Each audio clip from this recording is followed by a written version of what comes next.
Halo Sobat Dunia Seribu Besar, semoga Sobat selalu diberi kesehatan, panjang umur, dan rizki yang melimpah, amin. Sebelum masuk ke alur ceritanya, jangan lupa dukung channel ini ya dengan klik subscribe, like, komen, dan share, terima kasih. Sebelum masuk ke alur ceritanya, mari kita simak dulu sinopsis dari Renegade Immortal. Wang Lin adalah anak yang sangat pintar dengan orang tua yang penyayang. Meskipun dia dan orang tuanya dijauhi oleh anggota keluarganya yang lain, orang tuanya selalu menaruh harapan yang tinggi bahwa suatu hari dia akan menjadi seseorang yang hebat. Suatu hari, Wang Lin tiba-tiba mendapat kesempatan untuk berjalan di jalur abadi, tetapi menemukan bahwa dia hanya memiliki bakat biasa-biasa saja. Saksikan Wang Lin saat dia menerobos kekurangan bakatnya dan berjalan di jalan menuju keabadian sejati. Tanpa basa-basi lagi, yuk kita langsung masuk ke alur ceritanya. Taizu duduk di sisi jalan kecil di desa, memandang langit biru dengan bingung. Taizu bukanlah nama aslinya, tapi nama panggilan. Karena kesehatannya yang buruk sebagai seorang anak, ayahnya takut dia tidak dapat hidup sehingga dia diberi julukan ini sebagai tradisi. Nama aslinya adalah Wang Lin. Keluarga Wang dianggap sebagai nama keluarga besar di daerah itu, keluarga tukang kayu. Keluarga Wang terkenal di daerah tersebut, dan mereka memiliki sejumlah toko yang menjual produk kayu. Ayah Taizu adalah anak kedua dari keluarga. Dia lahir dari seorang selir, oleh karena itu, dia tidak bisa mengambil alih bisnis keluarga, jadi dia meninggalkan rumah setelah dia menikah dan menetap di desa ini. Namun, karena ayahnya adalah seorang tukang kayu yang terampil, keluarga Taizu cukup kaya, tidak perlu khawatir tentang makanan atau pakaian. Mereka sangat dihormati di desa. Taizu sangat cerdas sejak dia masih kecil. Dia suka membaca buku dan memikirkan banyak hal. Hampir semua orang di desa setuju bahwa dia adalah anak ajaib. Setiap kali ayahnya mendengar seseorang memuji Taizu, kerutan di wajahnya akan memudar dan dia akan menunjukkan senyuman bahagia. Ibunya sangat menyayanginya. Bisa dikatakan bahwa dia tumbuh dalam cinta orang tuanya. Dia tahu bahwa orang tuanya memiliki harapan yang tinggi padanya. Anak-anak lain seusianya bekerja di ladang, sementara dia duduk di rumah sambil membaca. Semakin banyak dia membaca, semakin dia memikirkannya. Dia merindukan dunia di luar desa. Taizu mengangkat kepalanya dan melihat ke ujung jalan. Setelah menghela nafas, dia menutup bukunya, bangkit, dan berjalan pulang. Ayahnya sedang duduk di halaman. Sambil memegang pipa, dia menarik napas dalam-dalam dan bertanya, "Taizu, bagaimana pelajaranmu?" Saat Taizu berjalan melewati pintu, Taizu menggumamkan beberapa kata saat dia lewat. Ayahnya mengibaskan abu dari pipanya, bangkit, dan berkata, "Taizu, kamu harus belajar dengan benar. Tahun depan adalah ujian distrik. Apakah Anda memiliki masa depan atau tidak, semuanya akan bergantung pada ujian ini. Jangan berakhir seperti aku, yang akan menghabiskan seluruh hidupku di desa. Cukup, kamu mengeluh tentang ini setiap hari. Jika Anda bertanya kepada saya, Taizu, kami pasti akan lulus ujian." Ibu Taizu membawa beberapa makanan dan meletakkannya di atas meja. Dia memberi isyarat pada keduanya untuk datang dan makan. Taizu menanggapi dengan suara, lalu dia duduk dan dengan santai makan beberapa suap. Ibunya dengan penuh kasih sayang menatapnya dan memberikan kepadanya beberapa potong daging yang ada. "Ayah, apakah paman keempat hampir sampai?" Taizu bertanya sambil mengangkat kepalanya. "Menghitung waktu, itu harus dalam beberapa hari ke depan. Paman keempat Anda lebih sukses daripada ayah Anda." "Hei, Ibu Taizu, sudahkah hidangan spesial untuk paman keempat sudah dikemas?" Saat ayah Taizu menyebut paman keempat, ada sedikit kesedihan di wajahnya. Ibunya mengangguk dan dengan emosional berkata, "Taizu, paman keempatmu adalah orang yang sangat baik. Dalam beberapa tahun terakhir ini, berkat dia semua ukiran kayu ayahmu bisa bertahan dengan harga yang bagus. Jika Anda mampu mencapai kesuksesan, jangan lupa untuk membayar paman keempat Anda." Saat Ibu Taizu sedang berbicara, suara kuda terdengar di luar pintu.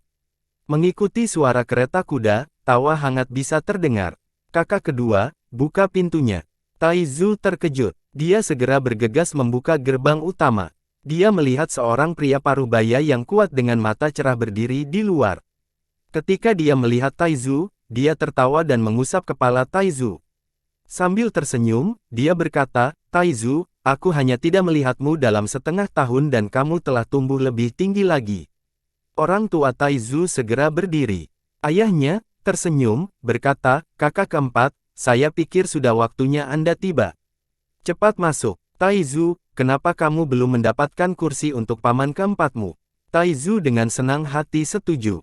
Dia bergegas kembali ke rumah, mengambil kursi, dan meletakkannya di sebelah meja makan. Dia dengan hati-hati menyekanya dengan lengan bajunya sambil menatap penuh harap ke pria parubaya itu. Pria parubaya itu mengedipkan mata ke arahnya dan dengan bercanda berkata, Taizu, sejak kapan kamu begitu rajin? Aku ingat terakhir kali aku di sini, kamu tidak seperti ini.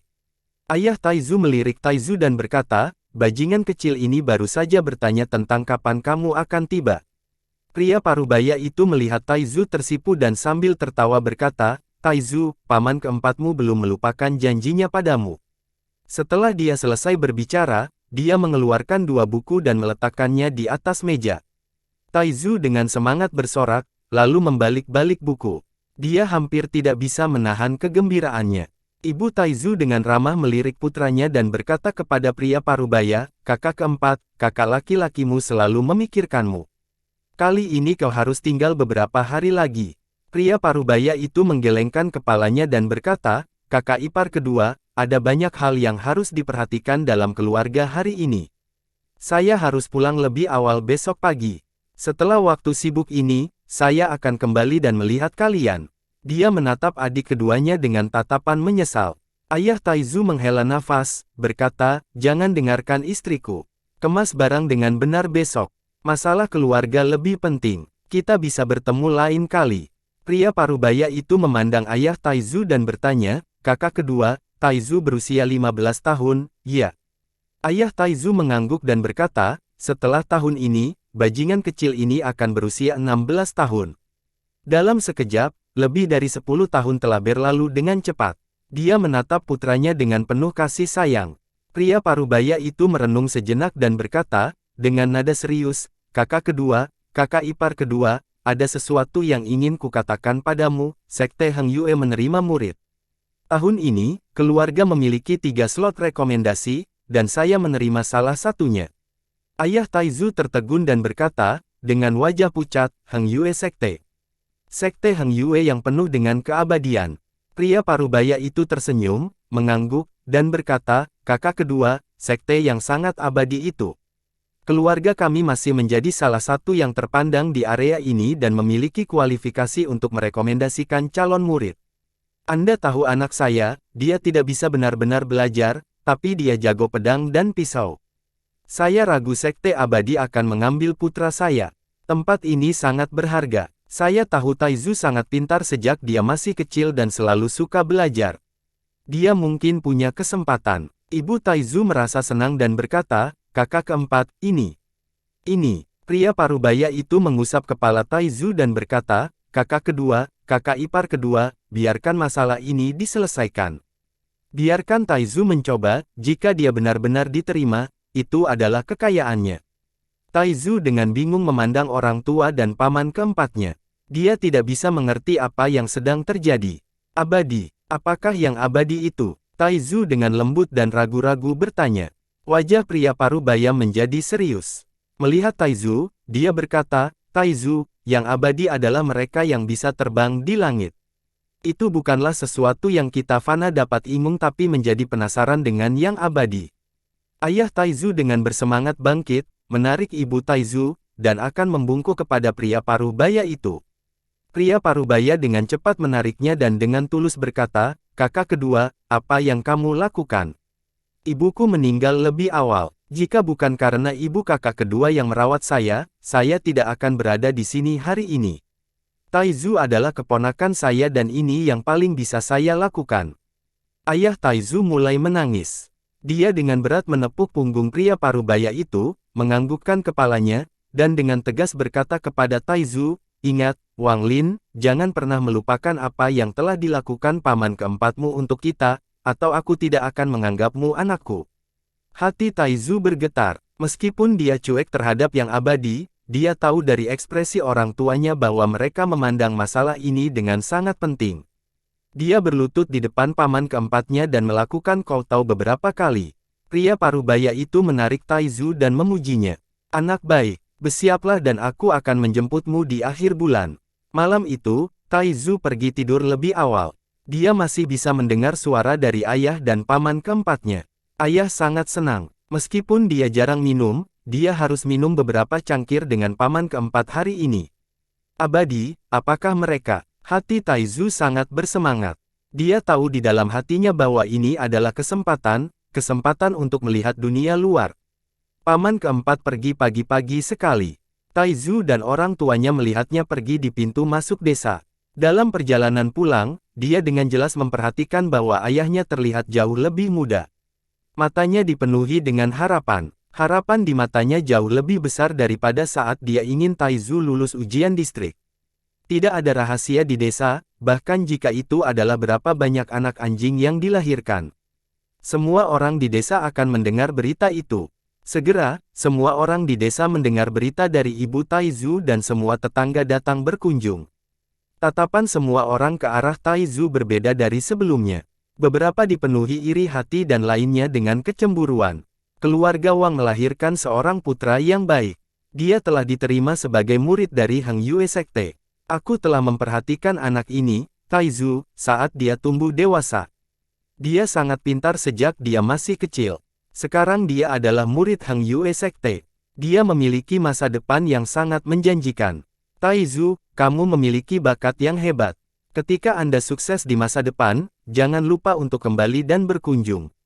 Pembicaraan ini memenuhi telinga Taizu, bertindak seperti Taizu sudah menjadi murid Hang Yue Sekte. Setiap kali orang tuanya mendengarnya, mereka tidak bisa berhenti tersenyum. Kerutan di wajah mereka telah sangat berkurang. Setiap kali Taizu berjalan sendirian di desa, semua penduduk desa akan dengan penuh semangat bertanya kepadanya tentang ini dan itu. Bahkan ada orang yang menyuruh anak-anak mereka untuk mengikuti Taizu sebagai contoh. Setengah bulan berlalu dengan cepat. Berita tentang Taizu menjadi murid Hang Yue Sekte telah menyebar dengan cepat. Semua penduduk desa terdekat datang untuk melihat Taizu. Setiap orang yang datang membawa hadiah. Orang tua Taizu tidak bisa menolak mereka, tetapi saat mereka pergi, orang tua Taizu berencana mengembalikan hadiah. Menurut ayah Taizu, putra kami akan abadi di masa depan, jadi dia tidak bisa berutang budi. Kami akan menyiapkan hadiah kembali untuk semua pengunjung. Segera, keluarga Wang mengetahui bahwa paman keempat Taizu memberikan tempat putranya ke Taizu. Satu demi satu, mereka datang untuk memberi selamat padanya. Ayah Taizu sangat mementingkan kerabat yang berkunjung karena banyak dari mereka dulu meremehkannya di masa lalu dan mengusirnya dari keluarga bertahun-tahun yang lalu. Sekarang setelah mereka semua datang mengunjunginya, dia merasa seperti tahun-tahun kesedihannya langsung tersapu. Dia dan ibu Taizu berdiskusi sedikit dan memutuskan untuk menghibur semua orang dengan baik. Mereka menghabiskan banyak uang untuk menyewa guru desa untuk menulis undangan untuk dikirimkan kepada kerabat mereka. Guru desa tidak menginginkan uang, dia ingin Taizu mengakui bahwa dia tumbuh dengan belajar dalam asuhannya. Taizu tidak keberatan karena ini adalah kebenaran. Setelah undangan dikirim ke sebagian besar anggota keluarga Wang, ada begitu banyak orang sehingga ayah Taizu harus memindahkan lokasi pesta ke alun-alun desa dan mengadakan pesta. Penduduk desa membantu menghibur para tamu. Saat mereka berbicara satu sama lain, mereka akan memuji Taizu tanpa henti. Ayah Taizu telah membawa istri dan putranya ke pintu masuk desa untuk secara pribadi menyambut para tamu dan memperkenalkan setiap kerabat kepada Taizu. Ini adalah kakek ketigamu. Ketika ayah meninggalkan keluarga, kakek ketiga Anda diam-diam banyak membantu. Taizu, kamu harus ingat untuk membalas kebaikannya, kata ayah Taizu sambil membantu seorang pria tua berambut putih. Taizu dengan cepat mengangguk. Orang tua itu memandang Taizu dan berkata, kakak kedua, waktu berlalu begitu cepat. Putramu sudah sebesar ini, masa depannya sudah lebih cerah darimu. Wajah ayah Taizu penuh dengan pancaran. Dia tersenyum dan berkata, kakek ketiga, Taizu sudah pintar sejak dia masih kecil. Dia pasti lebih baik dariku. Gunakan waktumu. Istri, bantu dukung kakek ketiga. Ibu Taizu dengan cepat membantu orang tua itu berjalan menuju pesta. Melihat orang tua itu pergi, ayah Taizu mendengus dan berkata kepada Taizu, orang tua itu memandang rendah ayahmu dan memaksaku pergi. Sekarang setelah Anda memiliki masa depan yang baik, dia datang untuk memberi selamat kepada saya. Dia kerabat seperti itu. Taizu mengangguk dan bertanya, apakah paman keempat akan datang? Ayah Taizu menggelengkan kepalanya. Paman keempatmu mengirim surat. Dia tidak akan bisa kembali sampai akhir bulan. Pada saat itu, gerbong lain tiba di pintu masuk desa. Seorang pria berusia 50 tahun lebih keluar. Dia menatap ayah Taizu dan berkata, kakak kedua, selamat. Wajah ayah Taizu menjadi rumit dan dia berkata, kakak. Mata pria tua itu menyapu dan menatap Taizu. Dia tersenyum. Kakak kedua, jadi ini putramu. Tidak buruk, mungkin dia benar-benar akan dipilih. Ayah Taizu mengerutkan kening, menggeliat, dan berkata, Taizu mungkin tidak memiliki banyak pahala, tapi dia pintar dan suka membaca buku. Dia pasti akan dipilih. Itu tidak sepenuhnya benar. Ketika Sekte Abadi mencari murid, ada persyaratan yang sangat ketat. Saya melihat bahwa anak ini sangat bodoh. Pergi akan membuang-buang waktu baginya, kata suara angkuh dari gerbong, lalu seorang bocah lelaki berusia 16 atau 17 tahun melangkah keluar. Anak laki-laki itu terlihat sangat cantik. Dia memiliki alis seperti pedang, wajah seperti Guan Yu, dan mata penuh penghinaan. Ayah Taizu memelototinya, dan Wang Lin menatapnya dalam-dalam tetapi tidak mengatakan apa-apa.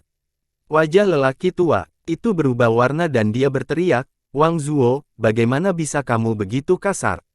Ini adalah paman kedua Anda dan adik laki-laki Anda Wang Lin. Kenapa kamu belum menyapa mereka? Dia menoleh ke ayah Taizu dan berkata, kata-kata anak saya jelek.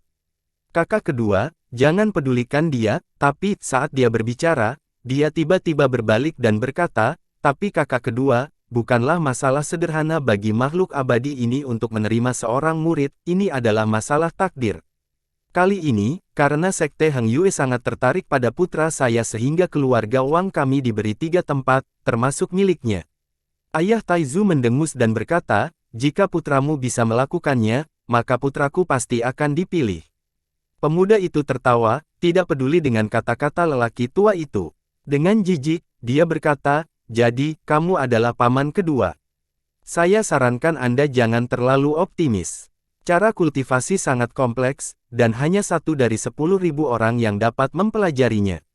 Bagaimana dia bisa bersaing dengan saya, yang, meskipun belum menjadi murid resmi, dipilih secara pribadi oleh seorang guru abadi? Wajah lelaki tua itu bersinar dengan dia, memarahi pemuda itu dan membawanya ke pesta. Taizu, jangan khawatir. Bahkan jika Anda tidak terpilih, itu tidak masalah. Selalu ada ujian distrik tahun depan, ayah Taizu dengan sungguh-sungguh berkata setelah menekan amarahnya. Wang Lin dengan percaya diri berbisik, ayah, jangan khawatir. Saya akan dipilih. Ayah Taizu dengan lembut menepuk bahu putranya. Matanya dipenuhi dengan sinar harapan. Satu demi satu, mereka menyapa banyak kerabat. Ayah Taizu membawanya kembali ke pesta. Di depan mereka ada pemandangan ramai dari orang-orang yang sedang berpesta. Ayah Taizu berteriak, kerabat terkasih, sesama penduduk desa, saya, Wang Tiansui, bukanlah orang yang sangat berbudaya dan tidak banyak bicara, tetapi hari ini, saya sangat senang karena anak saya memiliki kesempatan untuk menjadi murid Heng Yue Sekte. Ini adalah momen terindah dalam hidup saya. Saya tidak akan mengatakan lebih banyak, tapi terima kasih sudah datang. Dia mengangkat cangkirnya dan mengeringkannya dari anggur di dalamnya. Kakak kedua, putra Anda sangat pintar sejak dia masih kecil. Dia pasti akan dipilih, seperti putra Wang Zu, dan menjadi abadi. Kakak kedua, memiliki seorang putra seperti Taizu berarti Anda tidak menjalani hidup Anda dengan sia-sia. Di masa depan, yang harus Anda lakukan adalah menunggu untuk menikmati keberuntungan. Taizu, kamu harus membuat ayahmu bangga. Anda harus memasuki Sekte Heng Yue tidak peduli apa. Ada banyak pemandangan cerah di mana-mana. Suara perayaan datang dari semua sisi. Namun, ada banyak orang seperti ayah Wang Zuo, yang di permukaan memberikan ucapan selamat tetapi di dalam hati mereka selalu memandang rendah ayah Taizu dan Taizu sendiri. Ayah Wang Zuo melihat putranya, dan kemudian pada Taizu. Dia merasa sangat tidak puas. Tindakan kakak keempat berada di luar harapannya, tetapi karena yang abadi tidak buta, tidak mungkin Taizu akan dipilih. Orang-orang lewat, satu persatu. Ayah Taizu menarik Taizu dari meja ke meja untuk bersulang dan memperkenalkan berbagai kerabat yang tidak dikenal kepadanya. Hari ini, ayah Taizu telah mengonsumsi banyak anggur. Dia belum pernah begitu dihormati sebelumnya. Pesta itu berlangsung sampai larut malam dan semua orang mulai pulang. Sebelum pergi, dan masih dengan ekspresi jijik, Wang Zuo, sementara tidak ada yang menyadarinya, berbisik kepada Taizu, "Bodoh, kamu tidak akan terpilih. Kamu tidak cukup baik." Dia pergi bersama ayahnya saat dia menunjukkan senyum penuh penghinaan. Setelah kembali ke rumah, Taizu berbaring di tempat tidurnya. Dia diam-diam memutuskan dalam hatinya bahwa dia harus dipilih tidak peduli apapun. Setengah bulan berlalu dengan cepat.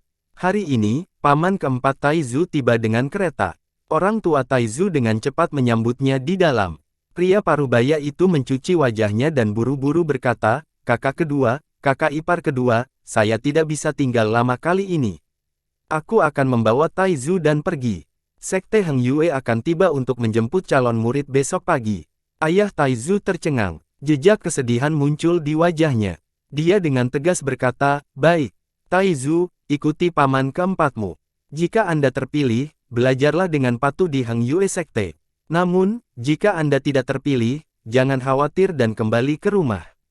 Taizu tidak ingin meninggalkan orang tuanya, mengangguk dengan berat.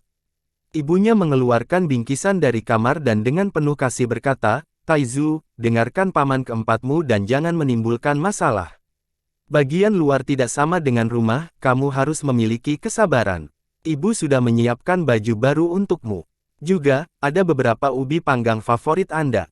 Ibu akan merindukanmu. Jika Anda tidak terpilih, kembali saja."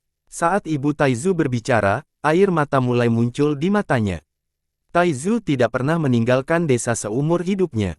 Ini adalah pertama kalinya dia pergi.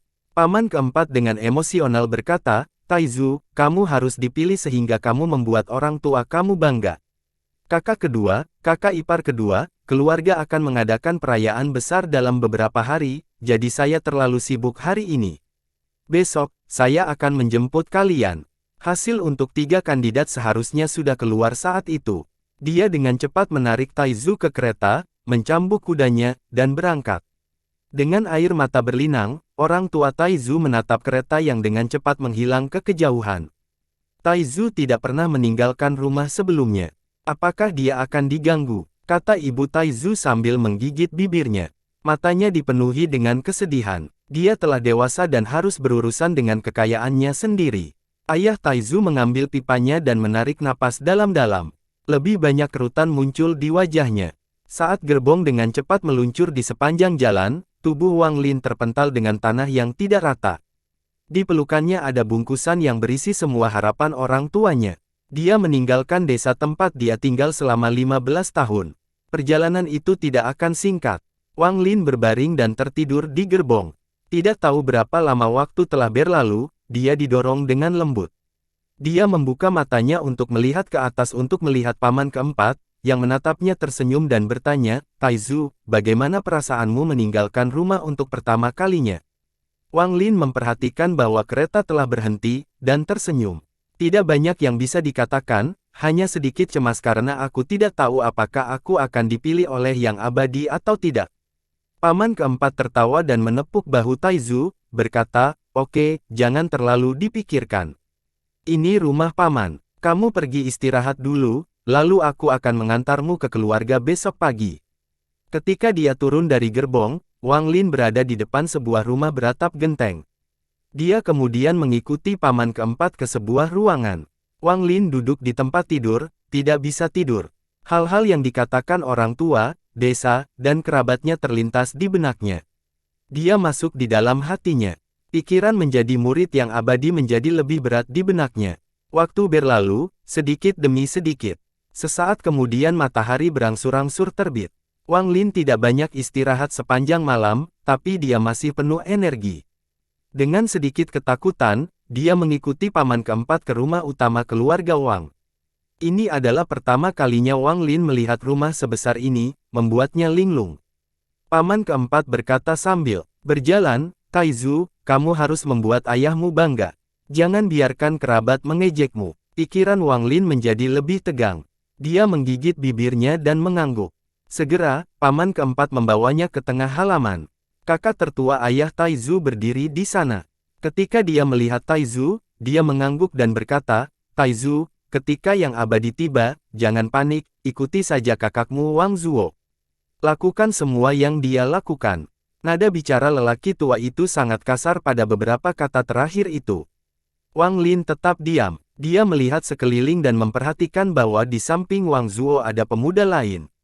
Kulit pemuda itu agak gelap, tubuhnya sangat besar, dan matanya menunjukkan sedikit kecerdasan. Ada tonjolan di kemejanya, seperti sedang menyembunyikan sesuatu. Dia melihat ke arah Taizu dan membuat wajah, lalu berlari dan berkata, jadi kamu anak paman kedua. Namaku Wang Hao. Wang Lin terkekeh dan mengangguk. Ketika lelaki tua itu melihat Wang Lin mengabaikannya, dia menjadi sangat kesal dan hendak memarahinya. Tepat pada saat ini, awan di langit tiba-tiba terbelah. Kemudian pedang cahaya tiba-tiba turun seperti kilat. Setelah cahaya menghilang, berdiri seorang pemuda berbaju putih yang matanya cerah dan tajam, memancarkan semangat elegan. Mata dinginnya menyapu ketiga pemuda itu, terutama pada pemuda dengan tonjolan di bajunya. Dia bertanya dengan dingin, apakah ini tiga yang direkomendasikan oleh keluarga Wang? Ini adalah yang abadi. Di bawah tatapannya, Wang Lin mulai merasa kedinginan. Jantungnya berdebar kencang dan wajahnya memucat saat menatap yang abadi. Pemuda berkulit gelap, setelah melihat abadi, meletakkan tangannya di dekat saku celananya, menunjukkan sikap hormat. Mapresi fanatik. Hanya Wang Zuo dengan santai melihat yang lain dan mendengus. Ayah Wang Zuo dengan cepat melangkah maju dan dengan hormat berkata, abadi, ketiganya adalah rekomendasi keluarga Wang. Pemuda itu mengangguk dan kemudian dengan tidak sabar berkata, siapa Wang Zuo? Wajah lelaki tua itu menunjukkan kilatan kebahagiaan, lalu dia dengan cepat menarik Wang Zuo. Abadi, ini anakku, Wang Zuo. Pemuda abadi menatap Wang Zuo dengan dalam. Kemudian wajahnya menjadi cerah dan dia mengangguk. Wang Zuo memang berbakat, tidak heran paman bela diri menyukai dia. Wang Zuo dengan bangga memandang Wang Lin dan pemuda yang tampak cerdas dan dengan bangga berkata, ini wajar. Untuk menjadi abadi, seseorang harus memiliki semangat yang kuat. Pemuda itu mengerutkan kening, tapi dengan cepat menghilang. Dia samar-samar tersenyum ke arah Wang Zuo, melambaikan lengan bajunya, dan membawa ketiga pemuda itu ke pelangi dan menghilang. Paman keempat melihat ke langit dan bergumam, Taizu, kamu harus dipilih. Wang Lin merasakan tubuhnya menjadi ringan, dan angin yang menerpa wajahnya membuatnya kesakitan. Pada pemeriksaan lebih dekat, dia menyadari bahwa dia berada di bawah lengan pemuda itu, dan mereka terbang dengan cepat melintasi langit. Desa berubah menjadi titik-titik hitam kecil saat mereka terbang dengan cepat. Setelah beberapa saat, angin menyebabkan matanya berkaca-kaca dan memerah. Kecuali kalian bertiga ingin menjadi buta, tutup matamu, kata pemuda itu dengan dingin. Hati Wang Lin menegang, dan dia dengan cepat menutup matanya, takut untuk terus melihat. Setelah waktu yang singkat, Wang Lin bisa merasakan pemuda itu sesak napas dan kecepatannya mulai menurun. Kemudian, dalam sekejap, pemuda itu dengan cepat turun. Sesaat sebelum mendarat, pemuda itu mengendurkan lengannya dan ketiga pemuda itu jatuh ke tanah. Untungnya, kejatuhannya tidak terlalu keras, jadi ketiganya segera bangkit. Di depan Wang Lin ada pemandangan seperti surga, dengan pegunungan, bunga, dan sungai. Itu benar-benar pemandangan yang sangat indah. Di depan, berdiri sebuah gunung yang menjulang tinggi, puncaknya tertutup awan yang menyembunyikan penampilan aslinya. Gema tangisan binatang buas bisa didengar. Ada jalan setapak yang berkelok-kelok menuruni gunung, seperti lukisan, membangkitkan perasaan akan dunia yang berbeda. Jauh di kejauhan, ada aula di puncak gunung. Meski tertutup awan, cahayanya yang terang benderang membuat orang ingin menyembahnya. Di sebelah aula, ada jembatan berwarna perak dengan bentuk bulan sabit menghubungkan puncak itu dengan puncak gunung lainnya. Dengan keindahan alam ini benar-benar layak menjadi lokasi sekte Heng Yue. Sekte Heng Yue adalah salah satu dari sedikit sekte budidaya di negara Zhao. 500 tahun yang lalu, itu adalah kekuatan utama sekte budidaya di negara Zhao dan memiliki beberapa monster tua jiwa baru lahir. Namun, dengan berlalunya waktu, itu telah menyusut ke ukurannya saat ini dan hanya bisa memiliki pijakan di dunia kultivasi. Namun, untuk manusia di dekat Sekte Heng Yue, itu masih sosok yang sulit dipahami. Little Brother Zhang, apakah ini 3 kandidat yang direkomendasikan oleh keluarga Wang? Seorang pria parubaya berpakaian hitam dengan sikap abadi melayang turun dari puncak gunung. Pemuda itu menunjukkan wajah penuh rasa hormat dan berkata, "Kakak ketiga, ini adalah 3 pemuda yang direkomendasikan keluarga Wang."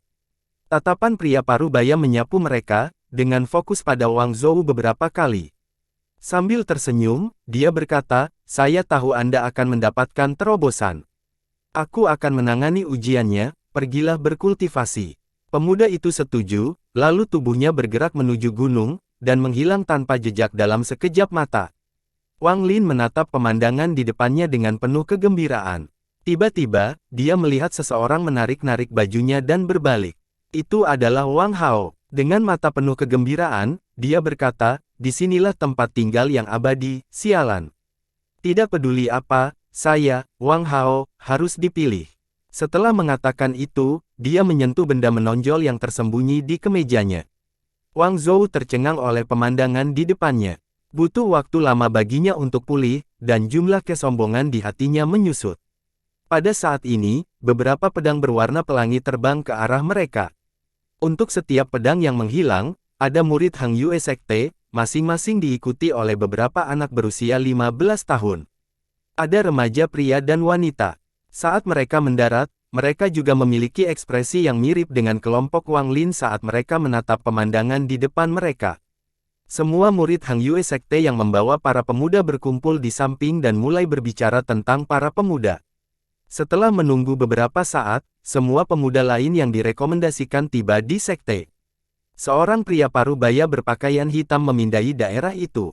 Kemudian dia tanpa emosi berkata, "Di antara banyak dari kalian, hanya sedikit yang akan dipilih menjadi murid Heng Yue Sekte." Semua pemuda berteriak kaget. Hati Wang Lin bergidik. Dia menghitung total 48 orang mengikuti tes kultivasi, jalan untuk menjadi abadi, bergantung pada bakat alami Anda. Tes pertama adalah untuk melihat apakah semangat Anda cukup kuat atau tidak.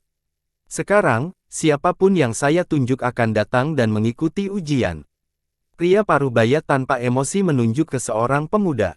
Pemuda itu berjalan dengan hati-hati, kakinya gemetar. Pria parubaya itu meletakkan tangannya di atas kepalanya dan berkata, "Tidak memenuhi syarat." Berdiri di kiri, pemuda itu tiba-tiba kehilangan semua kekuatannya. Wajahnya tampak suram dan matanya kosong, dia bergerak ke kiri dalam diam. Kemudian pemuda lain dipilih. Dia bergerak maju dengan ekspresi ketakutan. Tidak memenuhi syarat, tidak memenuhi syarat, tidak memenuhi syarat. 10 orang, berturut-turut semuanya gagal dalam ujian. Sampai sekarang masih belum ada seorang pun di sebelah kanan pria parubaya itu. Giliran Wang Zuo, semua harga diri sebelumnya lenyap dari wajahnya. Tampak pucat, dia melangkah maju. Setelah pria parubaya itu meletakkan tangannya di atas kepala Wang Zuo, wajahnya tiba-tiba bersinar dan dia bertanya, "Siapa namamu?" Wang Zuo dengan cepat menjawab dengan hormat, "Abadi, nama saya Wang Zuo." Pria parubaya itu mengangguk. Dia kemudian tersenyum dan berkata, "Jadi kamu adalah guru bela diri yang disebutkan." Baik, Wang Zuo, berdiri di sebelah kanan. Wang Zuo merasa ditinggikan dan berjalan ke kanan di bawah kekaguman semua orang. Matanya dipenuhi dengan kesombongan dan penghinaan saat dia melihat kerumunan. Dia merasa tak tersentuh. "Bajingan, dia adalah salah satu anjing yang beruntung," gumam Wang Hao pada Wang Lin sambil mengerutkan bibir. Hati Wang Lin menjadi lebih tegang. Di depan matanya bangkit mata orang tuanya yang dipenuhi harapan. Dia mengencangkan tinjunya. "Lumayan, kamu juga berdiri di sebelah kanan," kata pria parubaya, terkejut, kepada gadis muda di depannya. Setelah beberapa saat, hampir semua pemuda telah diuji dan hanya 2 yang berdiri di sebelah kanan pria parubaya. Wang Hao berikutnya. Wang Hao dengan cepat berlari ke pria parubaya itu. Bahkan sebelum dia bisa memulai tes, dia berlutut di tanah dan bersujud beberapa kali. Dia berkata, "Abadi, semoga Anda menikmati umur panjang. Nama saya Wang Hao. Anda telah menguji begitu banyak orang, jadi Anda pasti lelah. Mengapa Anda tidak beristirahat sebentar?" Saya tidak terburu-buru, tidak masalah. Pria parubaya itu tertawa terbahak-bahak. Dia telah menguji begitu banyak orang yang wajahnya dipenuhi rasa takut, namun pemuda pintar ini, tanpa sedikit pun rasa takut, mencoba untuk memenangkan hatinya. Dia menekankan tangannya di kepala Wang Hao dan berkata, bakat kurang. Tidak, saat Wang Hao mendengar bahwa jiwanya kurang, hatinya jatuh. Tanpa menunggu pria parubaya itu selesai, dia dengan cepat mengeluarkan kotak giok dan menyerahkannya ke hadapannya. Wang Hao dengan bijak berkata, Abadi, ayah saya menemukan ini secara tidak sengaja di gunung tetapi tidak dapat membukanya. Saya secara khusus membawanya untuk diberikan ke parubaya itu terkekeh dan menggelengkan kepalanya. Dia hendak menolak Wang Hao, tetapi ketika dia memindai kotak itu, pupilnya tiba-tiba berkontraksi dan wajahnya tiba-tiba bersinar. Tidak buruk, ini setidaknya jamur berumur 300 tahun. Melihat kotak giok, itu disegel oleh seorang pembudidaya. Pantas saja ayahmu tidak bisa membukanya. Dia berhenti, lalu berkata dengan suara yang agak tersendat-sendat, aku membutuhkan penolong untuk alkimiaku. Apakah Anda bersedia menjadi penolong saya? Wang Hao, terkejut, segera bangun. Perbedaan perlakuan itu seperti surga dan bumi, menyebabkan dia sangat bersemangat. Dia berseru, ya, Abadi, saya bersedia. Pria parubaya itu berkata, sambil terkekeh, karena kamu akan menjadi penolongku, aku tidak akan menganiaya kamu. Anda dapat berkultivasi seperti murid lainnya. Berdiri di sebelah kanan, Wang Hao sangat bersemangat di dalam. Dia berlari ke sisi kanan dan menatap Wang Zuo dengan penuh kemenangan. Wajah semua pemuda yang gagal menjadi pucat. Semuanya merasa sangat tertekan. Beberapa bahkan mulai menangis. Pria parubaya itu mengerutkan kening. Dia berteriak, singkirkan semua yang mulai menangis. Beberapa murid Hang Yue Sekte melangkah keluar. Mereka dengan cepat mengambil yang mulai menangis dan dengan santai menghilang dalam pedang cahaya. Pria parubaya itu menunjuk ke arah Wang Lin. Wang Lin menarik napas dalam-dalam. Dia dengan gugup berjalan menuju sisi pria parubaya, pikirannya benar-benar kosong. Berdoa dalam hati, dia tidak bisa tidak mengingat harapan di mata orang tuanya. Saya pasti akan dipilih. Wang Lin berpikir dengan tekad.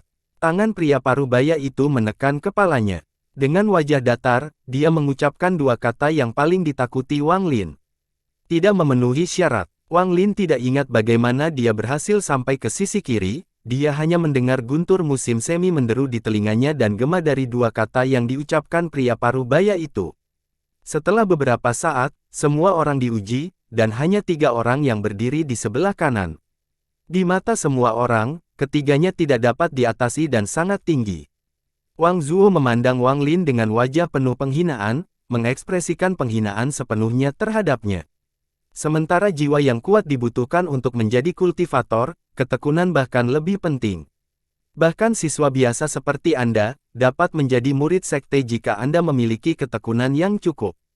Tes kedua adalah ketekunan. Pria parubaya itu berhenti, lalu berkata dengan wajah datar, ikuti langkah ke atas. Jika Anda mencapai puncak, Anda memenuhi syarat. Jika Anda belum selesai dalam 3 hari, Anda gagal. Mereka yang gagal akan dikembalikan ke keluarganya. Jika Anda tidak dapat bertahan lebih lama lagi atau menghadapi bahaya, berteriaklah dengan keras dan seseorang akan datang dan menyelamatkan Anda. Pria parubaya itu tersenyum pada 3 orang di kanannya dan berkata, kalian berdua, ikuti saya untuk bertemu dengan Bapak Bangsa. Kami juga akan menemukan Anda para master. Wang Hao, kamu tidak perlu pergi, ikut denganku ke rumah alkimia agar terbiasa dengan tempat itu. Setelah pria parubaya selesai memberikan instruksi, dia mengambil 3 pemuda yang dipilih dan menghilang ke pegunungan. Wang Lin menarik napas dalam-dalam, mata penuh tekad. Dia menaiki tangga batu tanpa ragu-ragu dan memulai ujian ketekunan. Dikurangi 3 pemuda terpilih dan 6 pemuda menangis yang dibawa pergi, 39 tersisa. Di antara 39 pemuda ini, yang sangat tertekan, yang sangat teguh, dan mereka yang ketakutan semuanya berjalan menuju masa depan mereka sendiri. Tangga batu yang tidak rata sangat berbahaya di kedua sisinya. Kesalahan sekecil apapun akan menyebabkan seseorang terpeleset dan jatuh. Setelah kurang dari setengah hari, kaki Wang Lin terasa seperti terbuat dari timah. Dia berkeringat dan kehabisan nafas, bahkan sulit untuk bergerak.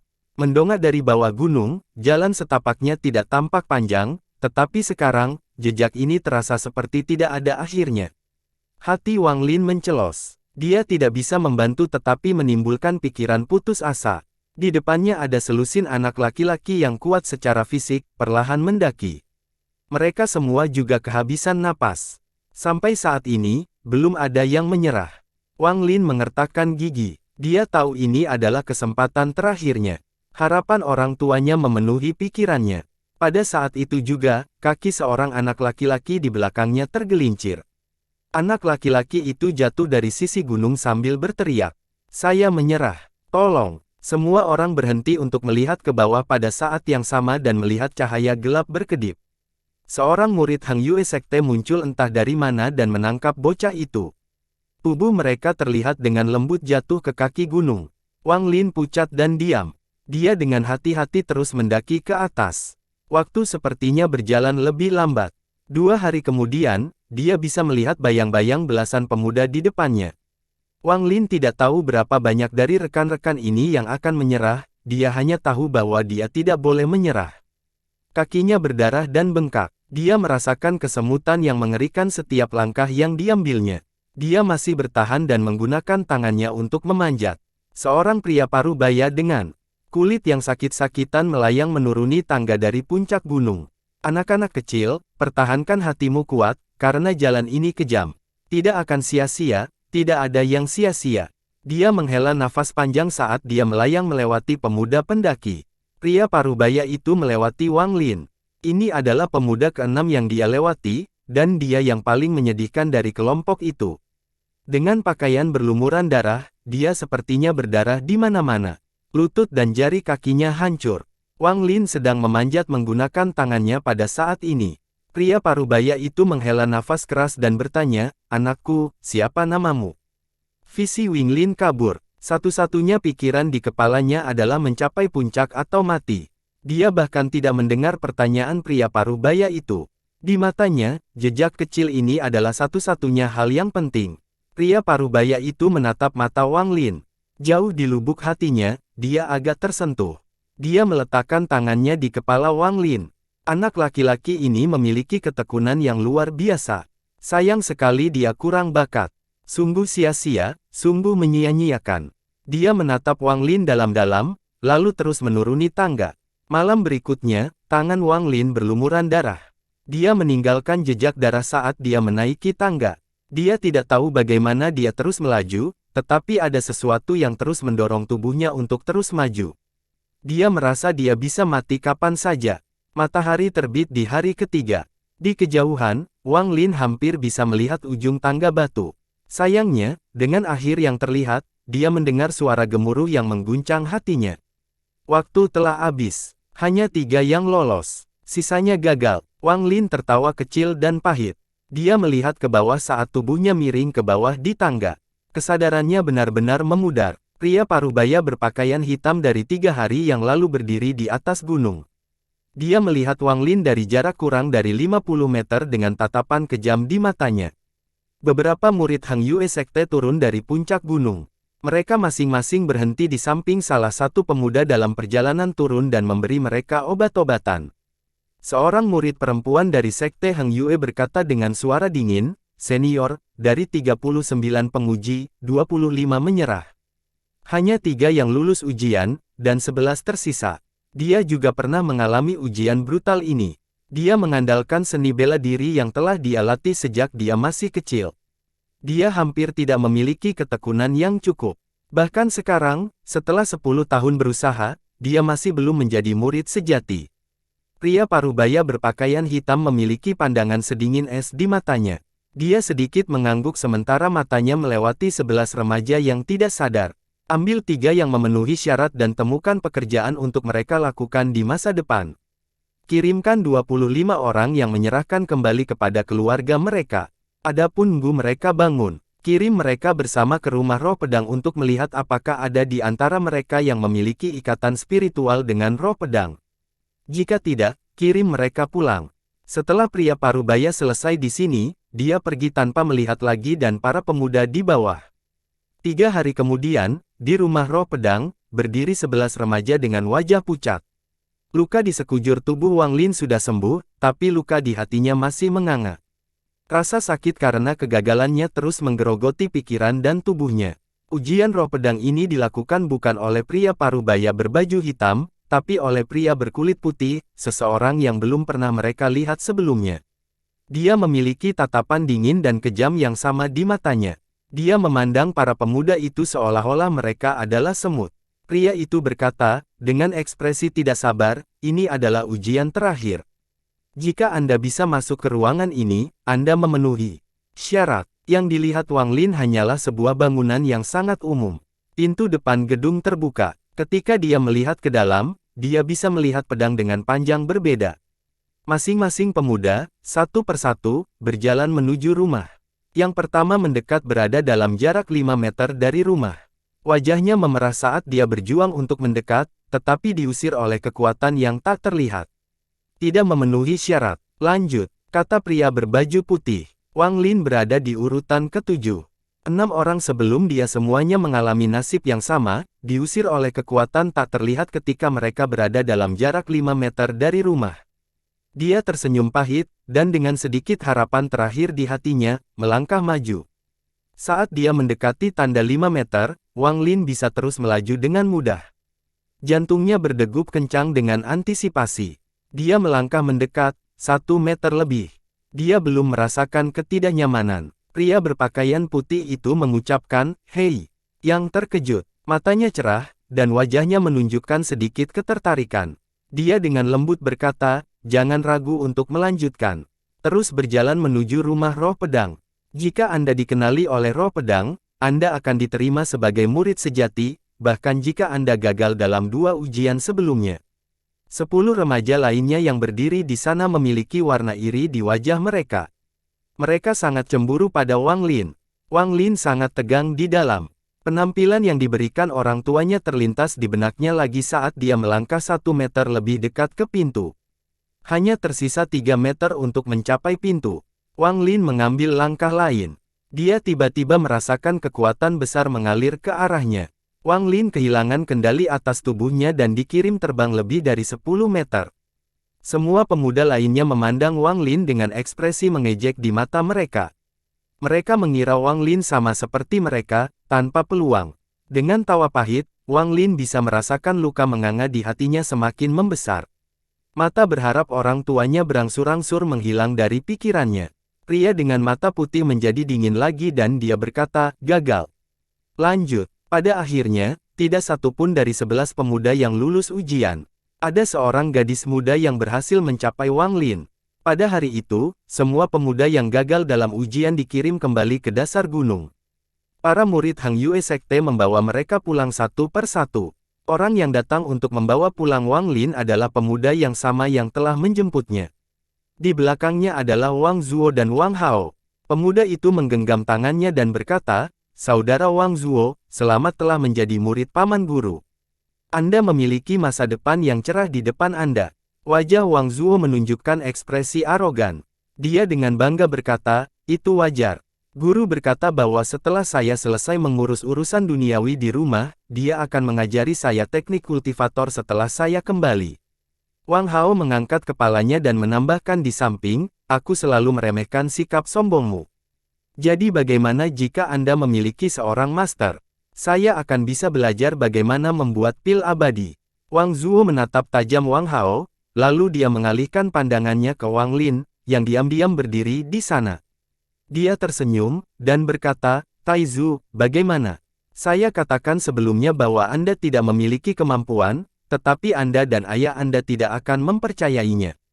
Sekarang kita tahu hasilnya." Taizu mengangkat kepalanya, sedikit menatap Wang Zuo, dan berkata, "Tuan, orang tua saya sedang menunggu saya di rumah.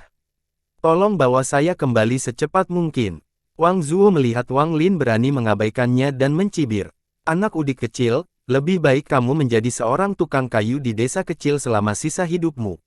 Seperti ayahmu." Pemuda abadi mengeluarkan senyum tipis saat dia melihat ketiga pemuda di depannya, tetapi tidak mengucapkan sepatah kata pun.